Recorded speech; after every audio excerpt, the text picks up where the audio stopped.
എനിക്ക് മനസ്സിലാവാത്തോണ്ട് ചോദിക്കുക. എന്താ നിന്റെ പ്രശ്നം? ഒന്നുമില്ല. എടുക്കണ തീരുമാനമൊക്കെ ശരിയാണോ തെറ്റാന്ന് അറിയുന്നില്ല. ജീവിതം ഒരു വഴിക്ക്, സ്വപ്നങ്ങളൊരു വഴിക്ക്.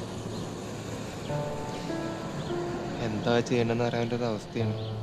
അടിപൊളി. ഇതിനാണ് ഈ സന്യാസി വേഷത്ത് നടക്കുന്നത്. നീ നിനക്ക് ഇഷ്ടമുള്ള പോലെ ജീവിക്കും. പിന്നെ വരാനുള്ളതല്ലേ, വരുന്നോടത്ത് വെച്ച് കാണാം. ഇനിയിപ്പോൾ എന്തൊക്കെ വന്നാലും ഞാനില്ലേ നിന്റെ കൂടെ. ഉറപ്പാണോ? അതെന്താ നിനക്ക് അങ്ങനെ ഒരു സംശയം? ഏയ് ചോദിച്ചതാ. ഉണ്ടാവുന്നേ. ഇനി കൂടുതൽ ചോദ്യങ്ങളൊന്നും വേണ്ട. അടുത്ത പ്രാവശ്യം വരുമ്പോൾ ഈ താടിമുണ്ടൊക്കെ വെട്ടിയിട്ട് വാ. ഇങ്ങനെ കാട്ടാണ്ട് വേഷത്തിലൊന്നും വരരുത്. നീ എനിക്കൊരു ചായ വാങ്ങി തരുമോ? ആ, അതിനെന്താ? വാ.